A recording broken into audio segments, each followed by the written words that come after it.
Welcome to this afternoon's session. We're going to be running it logistically as follows. Wolfgang will kick off with a presentation of about 15 minutes, and then we'll open for Q&A straight after his presentation, directed to his presentation, because Wolfgang has to leave for the airport at 16:30 precisely to get an aeroplane. And rather than wait until the end for all of the Q&A, we'll take the Q&A for him then, so he can make the airport in time. So from about 16:10 roughly, we'll then go over to the other two presenters, first Christina and then Theodore. And when they're finished with their respective presentations, we'll then open up for a more general Q&A directed primarily at their presentation, so from probably around 16:30, 16:35. So I do encourage all of you to think about questions and comments. It's often that part of a session that is the most instructive, the most rewarding for all concerned. It's a great pleasure to be here. I'm fortunate to be here for the second time at a CyCon. I was here in 2015. The sunshine was on. I'm back here, the sunshine is still on, so Estonia must be the land of eternal sunshine. So, very good. So, Wolfgang Kleinwächter is almost an institution in his own right in the area of internet governance. He's been a very important policy entrepreneur in this area for at least the last 3, if not 4 decades, and it's a great honor and pleasure to have you here to address us, Wolfgang. Please. Thank you, Lee. And thank you for having me here. You know, the right to freedom of expression, right to privacy, right of association, all these are fundamental human rights which are relevant in cyberspace. But all these rights means nothing if we live in an unstable and insecure cyberspace. So the question of this session is really to find the relationship between security and individual human rights. Does it work here? Yes. You know, I remember 15 years ago, in particular after September 11, there was a debate whether you have to pay with a loss of privacy to enhance security. So there were 2 camps.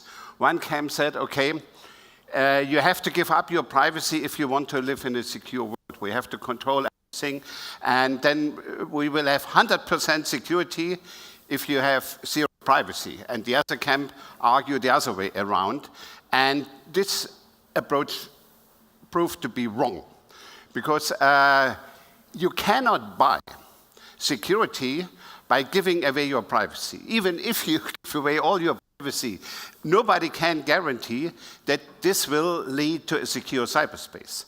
So that means what you have to have is the right balance between privacy and other fundamental rights, including freedom of expression, freedom of association, and security. And this was more or less is the outcome of a debate in international fora. And this was laid down in the so-called Geneva Declaration of the United Nations World Summit on the Information Society, which said to build a people-centered, inclusive, and development-oriented information society where everyone can create access, utilize, and share information and knowledge, enabling individuals, communities, and peoples to achieve their full potential in promoting their sustainable development and improving their quality of life, premised on the purpose and principles of the Charter of the United Nations and respecting fully and upholding the Universal Declaration of Human Rights. That means the information society, as it understood by the world community, is based both on the Charter of the United Nations, which guarantees security, and the Universal Declaration on Human Rights. So that means you cannot play one thing against the other. Both has to go together. And this was more or less repeated in the Net Mundial Principles. This was the big multi-stakeholder conference organized by Brazil in the year 2014, the most advanced documents on internet governance principles, where also it was repeated that human rights is the basis for the information society, and security can be treated as a human rights. And again, this interrelationship was also reconfirmed on the review conference on the World Summit on the Information Society in New York in the year 2015. So what does it mean for the future?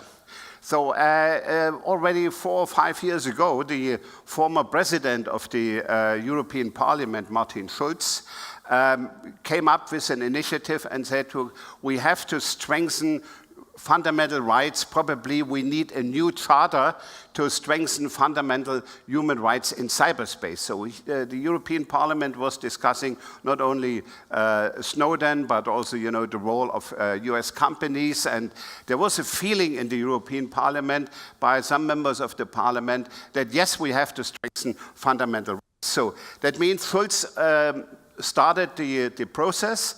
Then a German foundation, the Zeit Foundation, entered in and created a multi-stakeholder group of 28 intellectuals, mainly from Germany, and they worked on a draft for a new European Charter for Fundamental Digital Rights, which were presented to the a subcommittee of the European Parliament in December 2016, and a second draft was presented just recently to the new German government, the Minister of Justice, Madame Barley, and discussed at the Republika in Berlin. And if you want to go deeper into the text, the website is here. So the problem was, and this is the core of my talk, is, do we need really new fundamental digital rights? Yes or no? There was, in this group, there was a debate and said, okay, on the one hand, people argued, so we have already fundamental rights. We have the European Charter on Fundamental Rights from the year 2000. And we have the Human Rights Declaration, which was reaffirmed by the World Summit on the Information Society.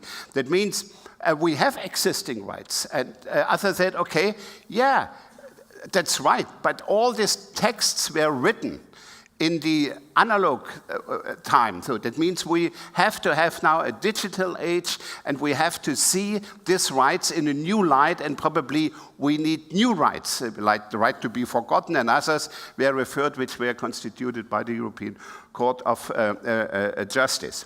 So what we agreed finally was an understanding. If we want to move towards a new instrument, probably the new instrument would not be a new charter, but a framework of interpretation. Then one thing is, it's clear that the world has changed. And probably a number of these fundamental rights, which were described either in the United Nations Declaration on Human Rights from 1948 or in the European Charter on Fundamental Rights from the year 2000, has to be seen now in a new light.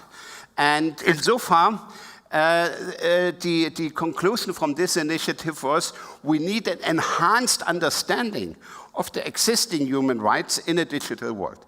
This was the conclusion, and we also concluded that while the existing mechanism of human rights is concentrated on the relationship between the state, the government, and the individual. So we concluded that now a lot of things are done via the private sector. So, and the question is, what has the private sector, big corporations, do they have also obligations, quote unquote, to guarantee human rights? The guarantee for human rights is in the hands of governments mainly. So, but what about all these other big companies which handle our data, which enable us to enjoy our right to freedom of expression? So these were the two open questions. If we go deeper into the role of the future of discussion of fundamental rights, we need an enhanced understanding, and we need a broadening of the debate with regard to the various stakeholders. We came up with to summarize this and also to conclude, we identified in particular 3 issues which where further discussion is needed. And I think it's not a surprise that the first issue was we have to have an enhanced understanding of the right to freedom of expression. I think the debate this morning when Alex Stamos spoke about, from Facebook about the complication, how on the one hand to guarantee freedom of expression, on the other hand to do something against the pollution of our intellectual environment, against fake news and some other things. So this is a delicate issue which needs further discussion. So we have in this charter, we do not propose already a final solution, but I think this needs further discussion. Personally, I think if you compare it with the car traffic, if you clean the highway from drunken drivers, this does not interfere into the freedom to drive a car. So, and it's a delicate issue because it's extremely difficult to have the borderline where you say, okay, here freedom of expression stops. Normally, this can be decided only by independent courts on a case-by-case basis. So insofar, we are really entering here slippery territory, but we have to have a discussion so that the sensitivity of all stakeholders is growing, and you can develop a certain feeling, what is right and what is wrong. You will never settle this issue, but I think this is one issue for further discussion. The second issue, it's also not a surprise, is the right to privacy in the digital age. So we have a lot of new discussions around this. The GDPR is probably the most important new legal instrument. You know that in the Human Rights Council, the rapporteur on privacy in the digital age, Kadanaki, is proposing new instruments, including instruments against mass surveillance and things like that. So this is the second line of discussion, and the third and last line for discussion is artificial intelligence. And I think this will affect the fundamental rights fundamentally in the future. Yesterday in the Munich Security Summit, the General Petraeus, who was also the chair of the CIA, made very clear in a debate about lethal autonomous weapon systems that at the end of the command chain, there has always to be a human being which can be made accountable. And I think this is really important. If we discuss artificial intelligence, it's nearly impossible to regulate it in a classical way. So that means here also you have to look for innovative ways how to handle this, probably stumbling forward on a case-by-case basis. But I think this is an important point, that at the end of all these chains where machine to machine is communicating, you have to have a human being which is in the final control. How this can be implemented, this is not easy, but this has to be discussed. And we need more public awareness so that these issues, freedom of expression, privacy, and the future of artificial intelligence is discussed. And this is not enough because we cannot discuss these issues in isolation. There is one internet, there is one cyberspace.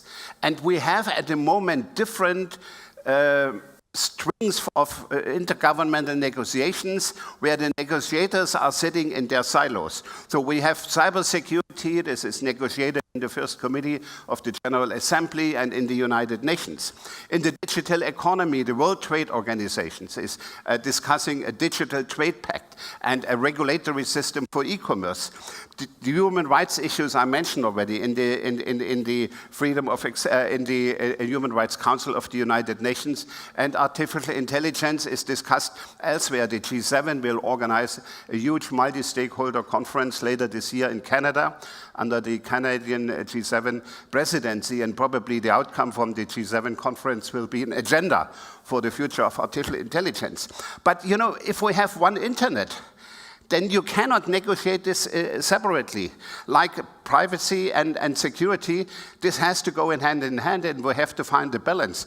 And the GDPR is a very good example that if you regulate one field, like privacy, this has economic consequences, this has implications for the security, and certainly you need the technology. So that means you have to have a holistic approach which brings the security, cybersecurity issues, the digital trade issues, the human rights issues, and the technology issues in a certain balance. With this, I say thank you. And if you have some questions, I have still 2 minutes for Q&A. Thank you. Thanks very much, Wolfgang.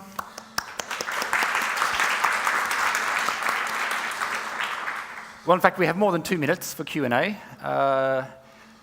While some of you may be preparing or thinking about a possible question or comment, I might just come with something myself. I'm intrigued by the initiative that you flagged earlier on in your presentation about a European sort of high-level principles code. And I'm just wondering, is this thought of as something by Europe for Europe, or is it thought of as something which would be in conformity with the latter part of your presentation that is meant to also operate for the benefit of the wider world? That's one question. Yeah. There was when Schulz started the initiative, there was like always, you had first enthusiasm, and then you had skepticism. Said, we have so many instruments, do we need a new charter? Schulz was also the candidate for the chancellery in Germany, and he negotiated in the coalition treaty that the German government will take this project sooner or later and will table it in the European Union. So that means the future of this initiative, whether this will be a charter, a statement, or I proposed a framework of interpretation. So this is open, but the discussion will continue. And I think the 3 main issues I have outlined, freedom of expression, privacy, and artificial intelligence, will probably drive the discussion. How far this will go, it's difficult to say. It was a German initiative, so that means I go tomorrow to Tbilisi, to the Eurodic. We have a similar session there. How many other Europeans are interested in bringing this forward remains to be seen. Okay. Hi. Lucas Ilves. For now, my relevant hat is I chair the Council of Europe's expert group on the human rights dimensions of artificial intelligence. So first, the advertising plug is we're working on the interpretation of the Council of Europe's human rights and how the court should interpret it on automated processing of data, free expression. So we'd love to pull you in and we have a lot of stakeholders behind the table, but we'd like to have you on board.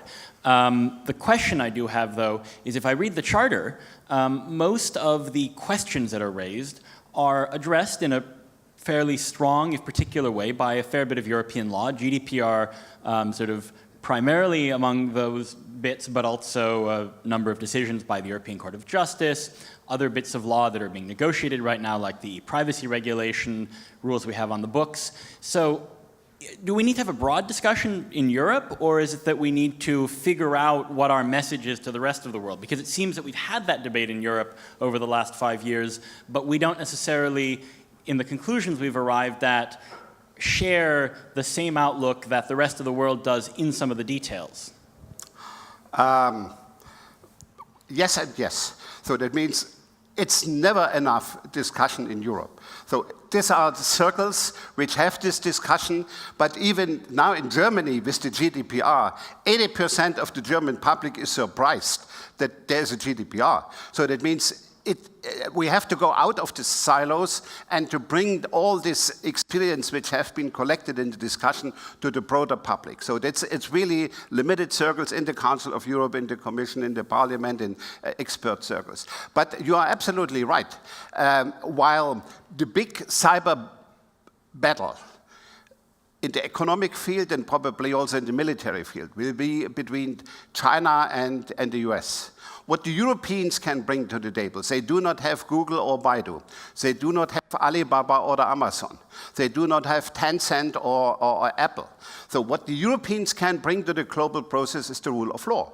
And insofar, the GDPR is a very good example where now, this has triggered the economic model of a lot of big corporations. Even Facebook has now big advertisements in German newspapers. Say, oh, GDPR is a good thing for good reasons. So, and I think this is the way where the Europeans can really contribute to the world. And my understanding from the plans from Mr. Katanaki is that he is looking in the Human Rights Council, if he talks about new instruments, to use the GDPR also as a source of inspiration, probably for a United Nations Convention on Data Protection. So this is open for discussion. Nobody knows. At the moment, he has different plans, but and it has to be seen, you know, how the GDPR works.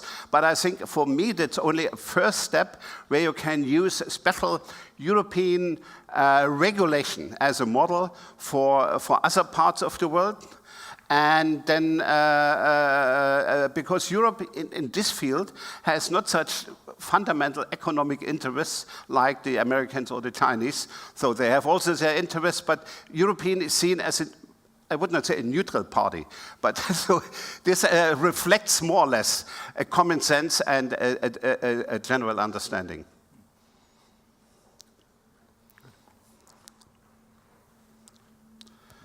Hi, Wolfgang. So I have more of a tactical question building on the last question and the eternal problem with internet governance, right? So your last slide just showed all the different silos. And for AI, for example, the OECD is also doing an initiative in addition to the GCSC, et cetera, et cetera.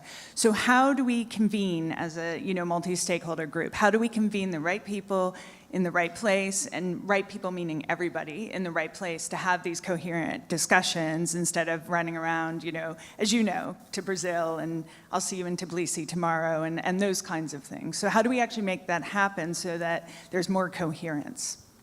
Yeah, this is the proposal for the so-called holistic approach. And this is difficult to plan, because you have these established communities with different cultures. The trade people are so different from the security people, and the internet governance people are so different from the human rights people. So, but if you want to have sustainable results, they have to talk to each other. Some people have proposed, okay, let's start a process like with climate change, which leads to a Paris agreement for cyberspace. As I have said, okay, like the law of the sea, which is also a very complex convention. So my proposal would be to get inspiration from the Helsinki process in Europe, where you had different baskets. The baskets were negotiated individually, but were interlinked. So that means the internet is a decentralized mechanism. So that you could have liaisons among the various silos, so that decisions in one basket are taken in the light of the experience of the other baskets. Within ICANN, I'm for more than 20 years with ICANN, we had this so-called YANA transition, where we had rather different communities, for the names community, the numbers community, the protocol community, and all they negotiated individually, but came together in a so-called cross-constituency working groups, where they informed what they decided in their field of competence. So that means the proposal is not to create a new world conference on the internet and to move towards a world convention on cyberspace, but to have a decentralized systems where the various negotiation strings are interlinked via liaisons or representatives or whatsoever. So, but that this could lead to, I call it a multi-layer, multiplayer mechanism on enhanced communication and cooperation. So you have to give the baby a name. So, but this, and I repeat, if you continue in isolated ways, you will not have sustainable results. Thank you. Good. Thanks very much again, Wolfgang. So Wolfgang mentioned briefly the role of private gatekeepers and private platforms, and that was quite a nice bridge over to the theme of the next presentation by Christina. So Christina, without further ado, the floor is yours. Thank you very much. And thank you. I'm very, very pleased to be here, and I look forward to the discussion today. I am going to talk about de facto content regulation by social media platforms in the context of the fight against terrorism and violent extremism, looking into issues raised from a human rights perspective, with particular focus on the right to freedom of opinion and expression and interlinked rights such as the right to participate in public debates. Now, I think it has been well established in the past years that internet intermediaries who provide a platform for and curate online content play an extremely important role in facilitating the public's access to information, communication, including in facilitating discourse on issues of public interest. And this has revolutionized the way individuals, governments, groups, a wide variety of actors communicate, and also how public debates are conducted. It also resulted in the spaces where individuals exercise their free speech, as well as seek information to allow them to form opinions, being increasingly controlled by private entities. And for this reason, the argument that some online platforms have become the digital age equivalent of public squares has been gaining traction. And there is an argument to make that due to their reach, use, and level of interactivity, some of these platforms, at least to some extent, do play a public interest role. And why is that? Of course, studies show that people have been increasingly getting their news from social media. Social media platforms have been instrumental in disseminating information about human rights violations and abuses, about political developments, about humanitarian crises, and so on. And in certain countries and provinces, some of these social media platforms are actually so dominant that to at least part of the population, they represent the internet itself. And especially as in these cases, offline information frequently flows in a restricted manner, this platform constitute the main source of information, and that includes information that is of public interest. Now, if we look at how social media platforms regulate their functioning, they work on the basis of standards that are pre-established and that are unilaterally imposed. And that provides them with a quasi-normative power. They're also the ones who, of course, execute and enforce these rules, which gives them sort of a quasi-enforcement power. And they also have this quasi-adjudicative role, and frequently require that disputes that arise with their users are settled via internal or alternative dispute mechanisms. And of course, having in mind the role that these entities, or some of these entities, play, the question arises whether the exercise of this private sovereignty should be subject to some form of checks and balances to avoid arbitrary and abusive use of power. But of course, while the terms of service and community standards that the functioning of these platforms is based on should be in line with the laws of the states where they operate, which in itself can be a very big challenge for companies. The companies do not have any formal human rights responsibilities. Arguably, under the UN guiding principles on business and human rights, they do have a responsibility to respect human rights and to ensure remedy in case they abuse them. But of course, this is soft law. It's a resolution of the Human Rights Council. It is not binding, and not unimportantly, it is not something that has been formally agreed with companies. And I do not suggest that companies are insensitive to issues related to freedom of expression, and many of them are actually quite sensitive to them. But what I'm trying to say is that there are many underlying issues. And this is reflected, among others, in the fact that community standards frequently go beyond what human rights standards allow and what states could enact as binding rules. For example, a number of platforms censored nudity in general because they wish to facilitate the creation of a space that fits their business model, that is more minor-friendly or family-friendly. This is something that states could not do.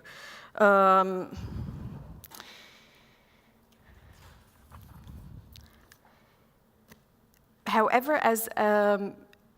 as we are well aware, there has been increasing pressure on platforms and internet intermediaries to monitor and to police content generated and disseminated by users on behalf of the states in the content of the fight against terrorism and violent extremism. And this is a trend that is very much driven by the use of ICTs by terrorist groups as a tool for recruitment, financing, planning, and so on. And many states have been considering sanctions and fines to be imposed on online platforms who they think are not doing enough to counter this phenomenon. And because of that, platforms have, of course, taken a number of individual and concerted measures, which did not provide for a comprehensive solution, and it is not really something surprising, considering that one of the very important challenges that is faced by companies who are addressing terrorist and violent extremist content is that there is no universally agreed definition of either. States define both terrorism and violent extremism in their domestic legislation, and there are very significant discrepancies between the different approaches that states take. And in addition, there's been a tendency in past years to criminalize conduct that used to be in the pre-criminal space before, such as glorification of terrorism, apology of terrorism, praise and justification of terrorism. And similar concerns go actually for violent extremism as well. Many states don't even focus on countering violent extremism, but countering extremism and radicalization, and disassociate the concept from violence. This has actually triggered a lot of criticism on part of human rights bodies, both from international organizations like the Office of the High Commissioner for Human Rights of the UN or the Special Rapporteur, as well as NGOs. Because under some of these definitions, there is a threat that almost any kind of views that deviate from social norms accepted by the majority may be suppressed as measure, and the measures may actually target thought and belief and opinion rather than actual conduct. Then again, some companies respond to these developments by developing their own definitions, which is something that Facebook has done. And Facebook has recently published a blog post where they define terrorist organizations as any non-governmental organization that engages in premeditated acts of violence against persons or property to intimidate a civilian population, government, or international organization in order to achieve a political, religious, or ideological aim. It is very commendable, of course, that a company who must be, at least in part, struggling with the expectations on them to deal with terrorist and violent extremist content. At the same time, it also raises some questions and some red flags, because if one reads this definition, it can read as including in the category of terrorist organizations any non-state armed group that is involved in a non-international armed conflict with a state, which is, of course, problematic. And in addition to issues related to, in addition, it's actually linked to issues related to definitions. Enforcing all these different standards in different jurisdictions comes with very real challenges, especially for those companies that operate in many countries or that operate quasi-worldwide. The other aspect that I would like to raise, in addition to the substantive criteria that is used by platform to deal with content that may be criminal in nature or that they are expected to censor and remove, are the procedures that they employ when it comes to assessing content. And this is generally, when it comes to terrorism and violent extremism, this is an exercise that requires a rather sophisticated legal analysis. we unfortunately have insufficient and incomprehensive information on how platforms make such determinations, including on what are the circumstances when artificial intelligence is used, what are the circumstances where there are human oversight, what are the circumstances where there is a combination of the two. Of course, the use of artificial intelligence to deal with large volumes of content is something that is encouraged by some states and the European Commission as well, so it is something that is likely to be a lot more prevalent in the future, also because there is no way to deal with horrendous volumes of content with human moderators. Now, the problem with algorithms, of course, is that they are not foolproof, and that may lead to screening that is over or under-inclusive. For example, algorithms are not necessarily well equipped to understand context, different forms of humor, may not pick up certain nuances and subtleties, and need to be trained for different languages and contexts.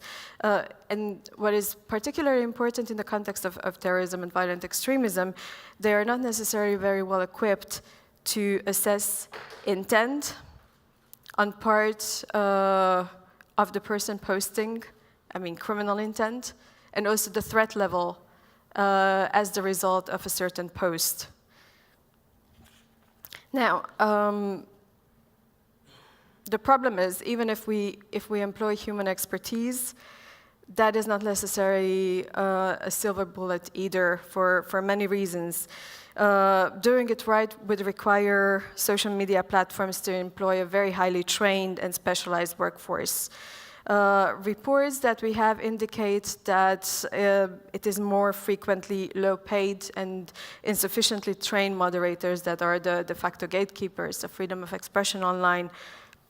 For example, reports in German media on Facebook moderators employed in Germany by a third company who do content review for Facebook allegedly have, on average, 8 seconds to decide on the legality of a certain post.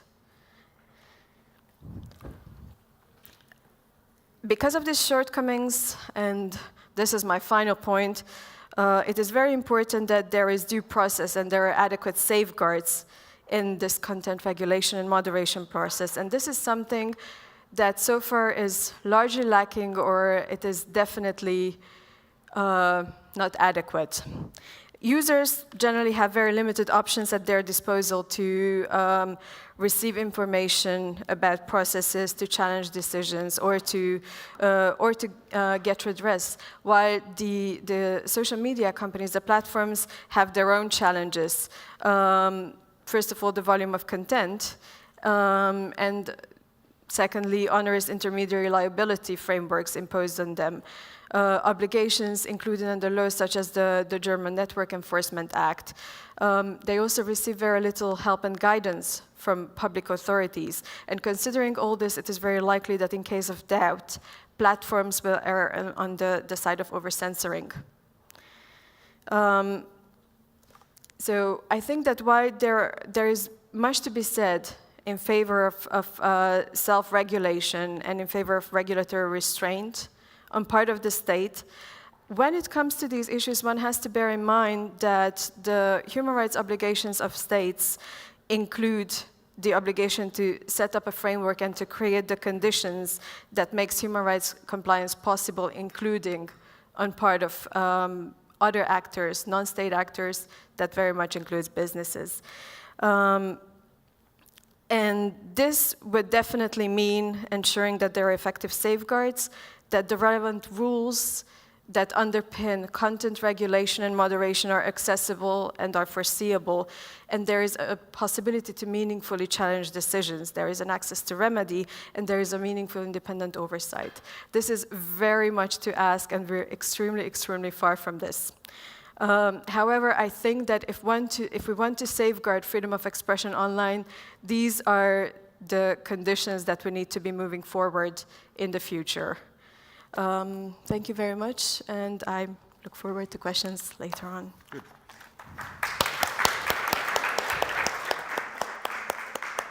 Great, thanks very much, Christina. And hopefully we will have a fairly seamless transition over to the world of PowerPoint. We do.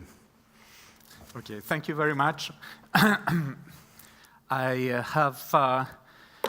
would like to thank very much Torsten and the organizers for this invitation. I have a huge challenge, which is presenting to you in 15 minutes, something that normally needs about 15 hours to explain adequately, which is law enforcement, cross-border access to data, and human rights. The big issue is that there is absolutely no doubt about the fact that law enforcement, police justice need to access data in this digital age.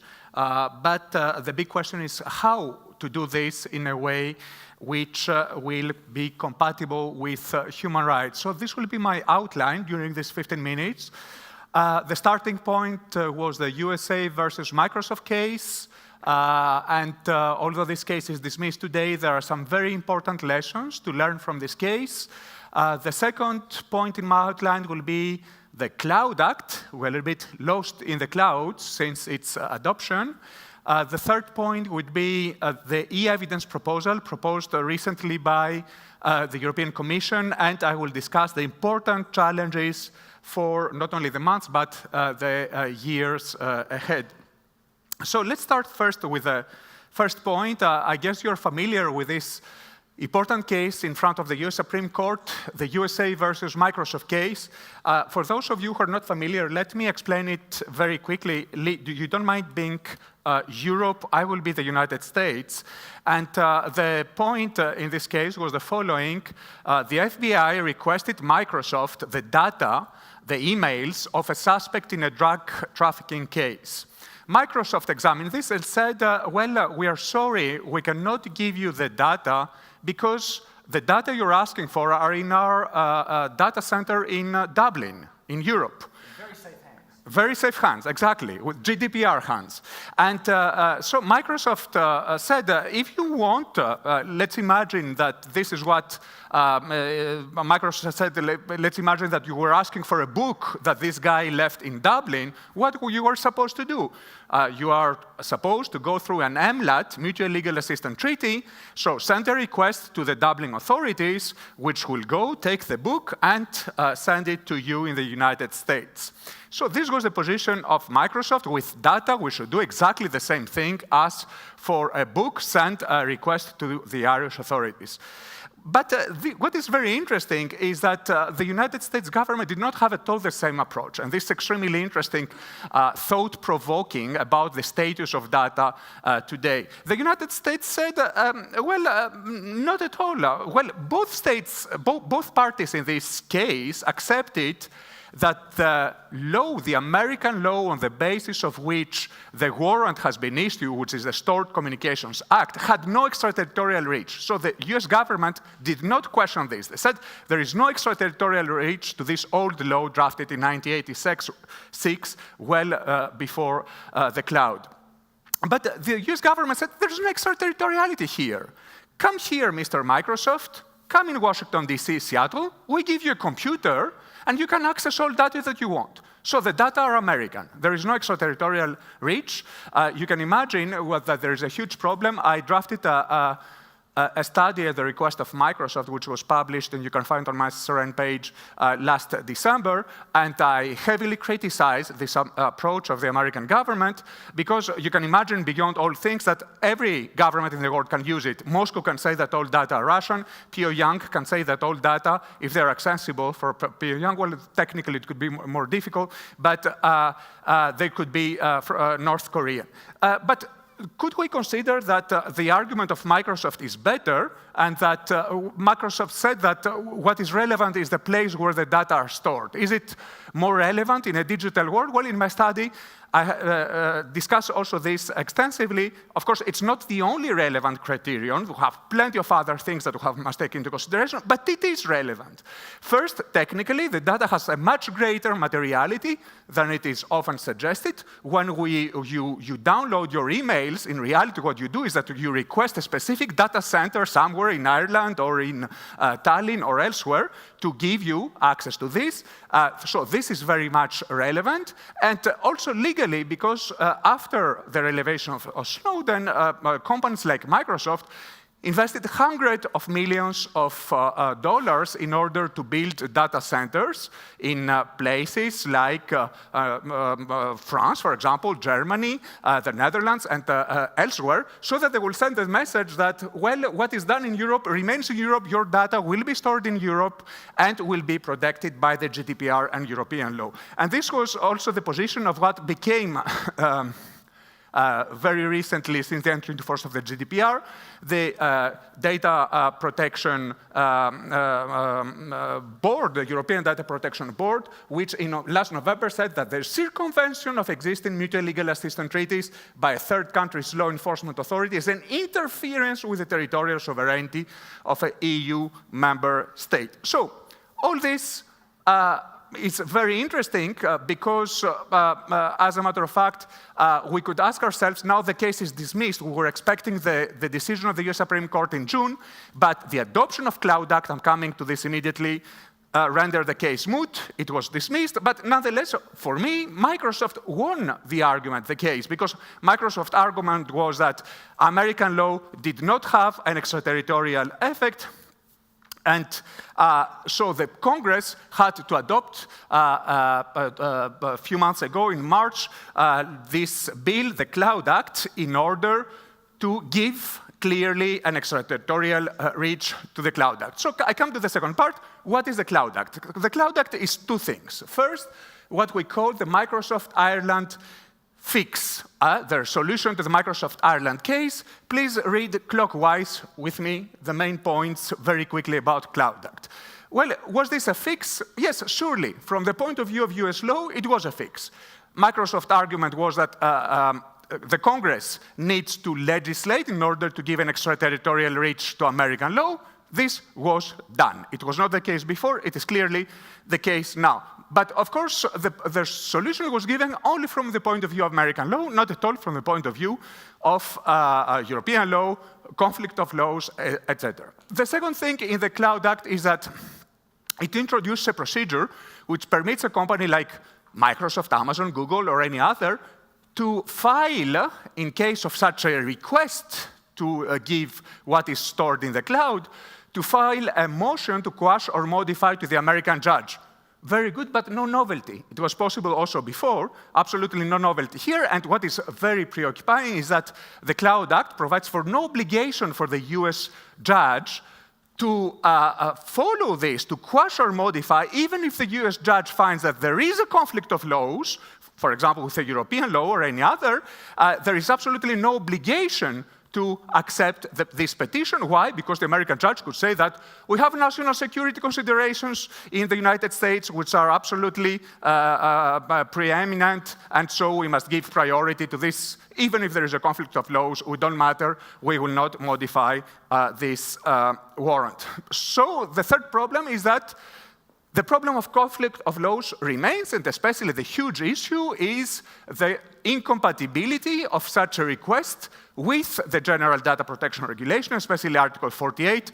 I could talk for hours about this, but what is very clear is that we need the European Union to come out and say that there is clearly an incompatibility with the GDPR and that we have to follow some conditions and some procedures in order to lift this incompatibility so that things will be clear. My other point is what will happen with the reactions of other states. Now, all states know that American law has clearly an extraterritorial reach. What are they going to do? Are they going to accept this? Are they going to accept that the data produced and stored in their territory will be given to the American authorities without even them knowing? Nothing at all. So what will be their reaction? This is interesting to see, and we could also make a parallel with other issues of laws, American laws, which has an extraterritorial reach. Let's think about the Iran sanctions and the whole debate and others. And finally, there is a concern about the fact that the Cloud Act does not take sufficiently into consideration interstate and reciprocity issues, which brings me to the second part of the Cloud Act. I still have some time. which provides for bilateral agreements, the possibility to conclude bilateral agreements with several governments in order to give a solution to this conflict of laws. Not all governments, it's just with qualifying foreign governments, just an elite of governments, if they meet some strong American human rights requirements, and if there is no veto from the Congress, in which case, the Europeans will be happy, they will finally have access to some data stored in the United States directly using the same procedure. But attention, not all data. There are very strong limitations, a very limited number of data that they could have access if there is such a bilateral agreement. But this is the novelty that there is a lift of some of the blocking features of the ECPA. Nonetheless, major questions remain, including the issue of reciprocity and human rights requirements that could be, for example, European human rights requirements. How are we going to introduce them? Are we going to be able, through these bilateral agreements, to resolve all these issues?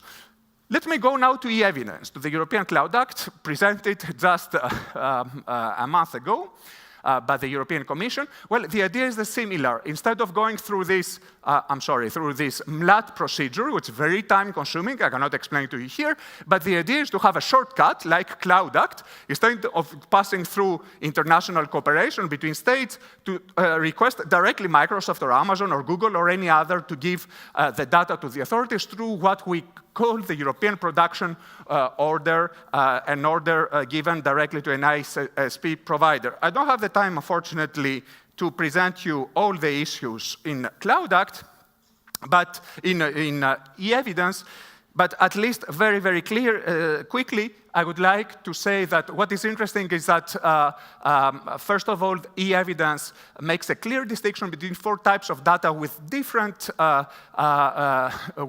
settings, if you want, and procedures for each one. The more the data becomes sensible, the more we have human rights and other requirements. We can use this procedure only for serious crimes, for example, not for any kind of crime. And we have also, what is very interesting, we have both a project of a regulation about all this, the European Production Order especially, but also a directive on legal representatives. We ask all companies to have a legal representative where the states will be able to address these issues. What are the futures? Very, very quickly, because I'm running out of time. Well, first of all, there is an extraterritorial reach in e-evidence. Extremely interesting. The Europeans criticized heavily the Americans for their extraterritorial reach of their law, of Cloud Act, and at the same time, their response is to introduce an extraterritorial reach in e-evidence so that they could play on the same level field, if you want, during the negotiation.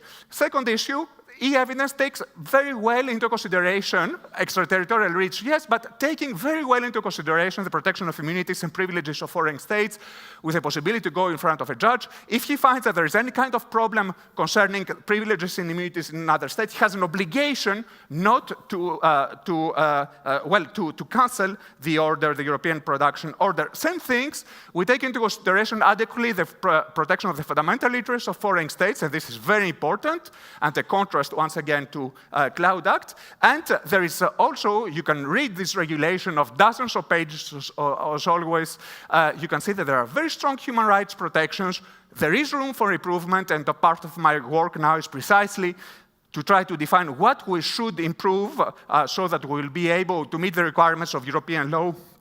But you will see that there is a very good quality of this. Despite this, there is a criticism of the NGOs. I will not be able to discuss it because I'm running out of time. I just have 1.5 minutes left in order to talk to you about the challenges ahead. What are the challenges ahead?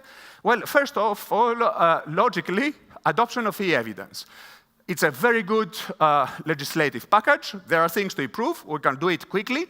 The big challenge is, when are we going to be able to adopt this? States need this e-evidence, and for me, it's a very important step towards the conclusion of an agreement with the United States and with other states. So are we going to be able to adopt e-evidence before the end of the current mandate of the European Parliament, especially, which means till March, because we have elections in June. In March, they will enter into legislative mode, the European Parliament. This is a big question. It could be good to adopt e-evidence as soon as possible. Second challenge is that we need to start negotiating an agreement, a data sharing agreement with the United States. The United States already started doing this with the UK. There is this myth about this data sharing agreement between the United States and the UK that nobody has seen. If somebody has it here, please give it to me. I would like to read it. But the major issue is now is that we have the evidence. The EU clearly affirmed its competence in this field. So logically speaking, we should have an agreement between the United States and the EU, and this should resolve the issue. Big problem, the United States are not at all willing to conclude an agreement with the European Union, and this is why Cloud Act only speaks about the possibility to conclude bilateral agreements with governments, not with international organizations. Why? Because they are fearful, the United States, of the human rights protection in some of the EU member states, especially the ones of the East, and this is the big problem. So what are we going to have? Are we going to have a framework agreement between the United States and the EU and agreements also with member states? This is a very huge issue on which I work actually. And finally, I promise, these agreements, whatever, either EU, US, or bilateral with states, will definitely need to address adequately all the human rights issues in order to pass the control of the European courts, and especially Luxembourg, but also Strasbourg. We have seen what happened with Safe Harbor. We have seen what happened with the recent PNR agreement with Canada. There is absolutely no doubt about the fact that the Parliament, the European Parliament, will submit this case, this agreement, to the European Court, so it's absolutely necessary to be able to have enough human rights protections in order to pass this test. Thank you very much. Good.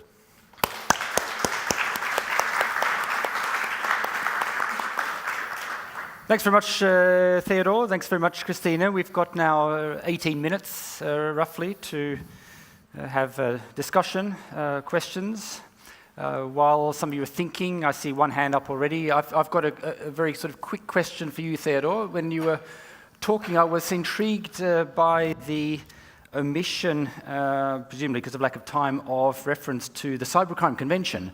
And I'm just wondering what sort of role that might play, because interestingly, that's the Council of Europe instrument that has been ratified by the USA. It's quite extraordinary. And I just wondered, could that be some sort of bridging normative framework in this way ahead with respect to e-evidence? Yeah, this is extremely interesting. Of course, I cannot enter into details. We're negotiating right now an additional protocol to the Budapest Convention on Cybercrime, which precisely has for us an object to address the issue of e-evidence, let's say evidence in the cloud. It's interesting to read the European Impact Assessment Study, 250 pages, but there is a part about the fact why this is not contradictory with other existing instruments or with the project of the Budapest Convention. I think that basically the short answer to your question, because there are many answers, but the short answer is that within the Budapest Convention we'll never be able to go as far away. With the Budapest Convention we'll pose some very basic rules. Let's not forget that we have more than 50 states, newcomers, a lot of African states are Japan is part of the Budapest Convention, Australia, and several African states are coming into the Budapest Convention. And of course, we will not be able, taking into consideration this situation, to go as far. So it's not. It's an important project, but certainly not as ambitious as what these bilateral agreements want to do. Okay, good. Gentleman down the back first. Thank you very much, and thank you to all three speakers. Now we just have two here for your wonderful contributions. My name is Kuba Mačák. I teach international law at the University of Exeter in the UK. I have a question for Dr. Huszti Orbán, if I may. You started your talk by saying that social media platforms now have these quasi-normative, quasi-judicial, quasi-executive roles. So let's drop the quasi, and if we talk about normative, judicial, executive, what are we talking about? We're talking about states. And so is the consequence of the argument that social media platforms are slowly becoming quasi-states nowadays. Now, this question is sometimes posed to their representatives, and for example, Mark Zuckerberg, when he was asked this very question, he said, oh, no, Facebook is not a state. Facebook is a community. But then, it's a strange community, isn't it? One that doesn't give its members any say in how they are governed. So maybe, Professor Kleinwächter was talking about internet governance. Maybe we need to talk about social media governance. And I wonder if that's the consequence of the argument that you're making. So that members of these social media platforms must be given some say in how they are governed. And it's not to say that it hasn't been tried. Facebook tried it and failed in 2009. But I wonder what your thoughts are on that. Are we moving in that direction, or is it an impasse completely? Thank you. Thank you. It's a very interesting question. Thank you very much. I would not say, of course, that social media platforms are becoming states, but I fully agree with you that in certain respects, they are taking over tasks that have been traditionally associated with states. And at least in that respect, I feel that they should be taking up more responsibility that is akin to the responsibilities that states have when it comes to, for example, guaranteeing freedom of expression. States are not very well placed to guarantee freedom of expression on Facebook, on Twitter, on most of these platforms at this point. And I agree that ideally there should be some sort of, if they are a community, obviously you should consult the community, and your rules and your governance should be a result of that community's wishes. Considering that the community, for example, of Facebook or many of these social media platforms is very, very big, it's much bigger than the community forming most countries, of course this would be an extremely difficult issue, which is why, in a way for me, the easier but not really option is to go via the existing obligations of states to ensure that within their jurisdiction, human rights of people are respected even by third parties. And the complications of that, of course, come from the fact that when it comes to these platforms, it is very difficult to think in terms of individual countries. And one country may legislate and it may have limited effects, it may even become disruptive. So ideally, of course, you would need something that is binding in a way as a state could legislate, but that goes beyond the national level. I think that's not particularly likely to happen anytime soon, but this is how I would see probably a meaningful solution to these problems. Okay. Yes. Hello. My name is Asaf Luban from Yale Law School. One of the last comments that Wolfgang made in his presentation was the need to break the silos that exists across this space. And I want to argue that your papers have a similar siloing in the sense that we ran an event at the Information Society Project at Yale Law School titled Extraterritorial Enforcement and the Information Society. And we argued that MLAT people are not talking enough with access to data people and with data control people, in the sense that the same conflict of laws problems arise when you want to access data stored by an intermediary or when you want to censor data stored by an intermediary, be it in Germany to a data stored by Facebook in the US, or be it Microsoft wanting to access data stored by an Irish. And so the problem isn't that we need to look at a Cloud Act. The problem is that we need to start thinking about a private international law treaty that deals with conflict of laws in data and intermediaries. And so it's not a solution that is state-by-state basis through domestic extraterritorial laws, but rather through a private international law treaty. And I'm curious to hear your thoughts about such a proposal. Very quickly, as far as my presentation is concerned, if we have a treaty between the EU and the US, this will immediately resolve the conflict of law issues. You can call it as you want. Is it a private international law or human rights or whatever, data sharing? Call it as you wish. The issue is that if we have a treaty, this will immediately resolve the problem, because on the basis of Article 48, 49 of the GDPR, there will be clearly no more conflict of laws, because this will be done on the basis of a treaty. So, solution. Good. as I indicated before, I do think that a real solution would be at the international level, because everything else sort of, at least in the, with respect to the issues that I've been addressing, everything else would just provide for fragmented and probably temporary solutions. Yeah, if by international, I'm sorry, you meant universal, because a treaty between the EU and the US is an international treaty, of course. Yeah. Okay. Okay, but the international, go back to the question about the Budapest Convention Protocol. This is exactly what we're trying to do there, although it's not really universal yet. We'll not have Russia or China, but still it's a very multilateral initiative. But the problem is that if we want to go far in this cooperation of data sharing, we cannot do this at this stage with everybody, because you really need to have very good human rights guarantees from both sides. Okay. Jeff Kossup with the U.S. Naval Academy.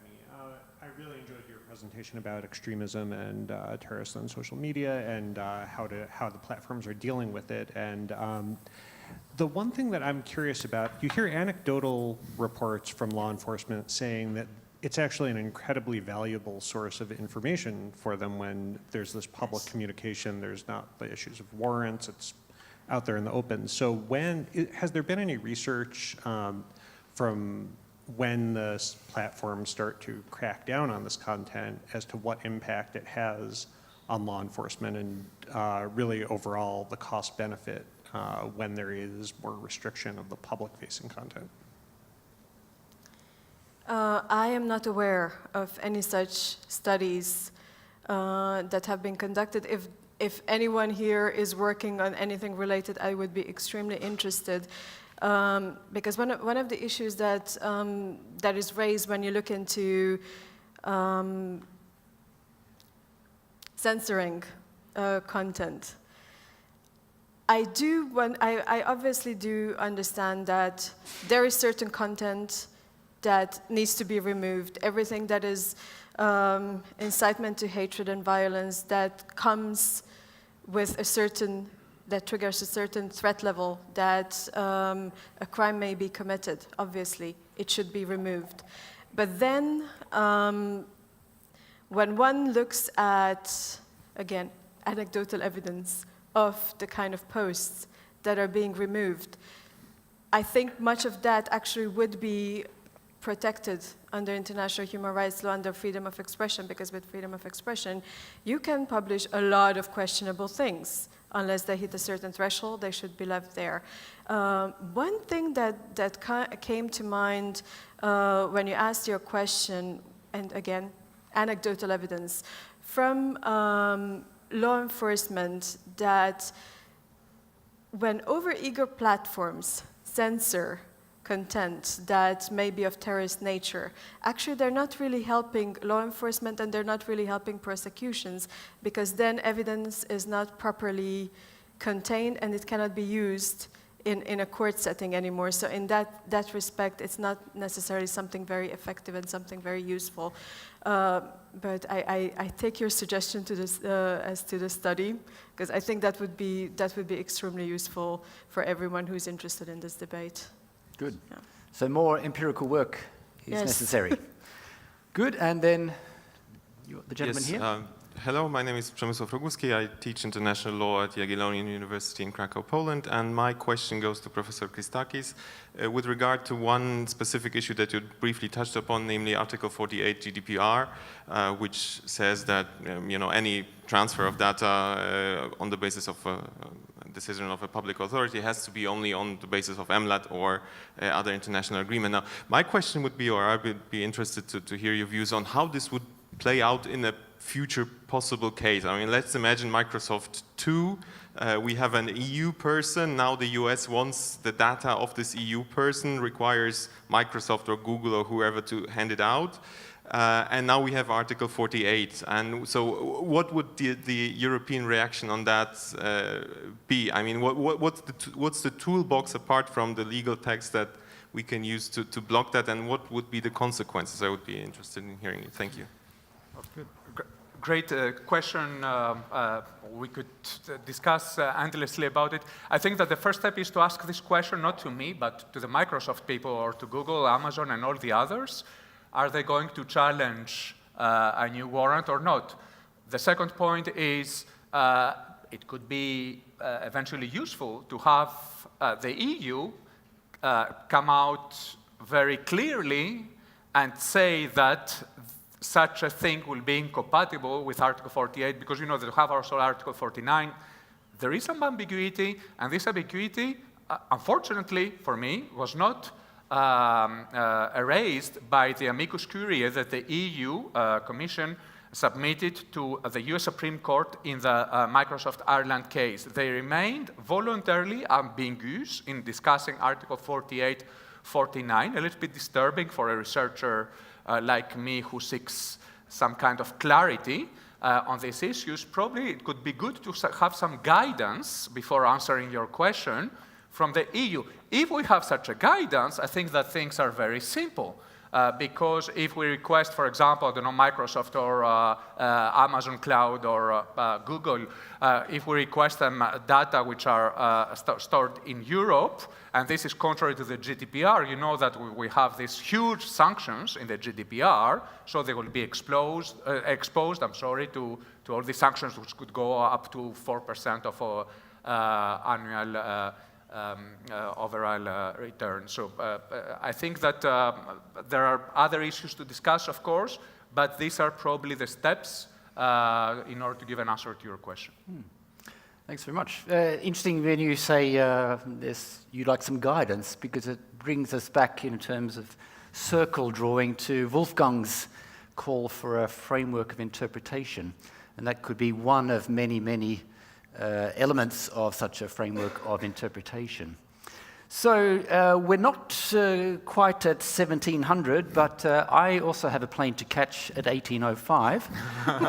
So I do note that the adrenaline levels are starting to rise within me. And it would be, I think, probably now quite appropriate that we start to bring this to a close. Would you like to say something to conclude, Torsten? All right. Yeah, thank you on behalf of the organizers. It's a great pleasure to have all of you here on our panel and to let us have some insights and some very detailed opinion on that cutting-edge topics. And as an expression of our grateful thank you for being here, I want to hand over some little presents and hope to stay with us for the rest of the conference, at least the two of you. And okay, thank you, and please applause for the panelists and the moderator.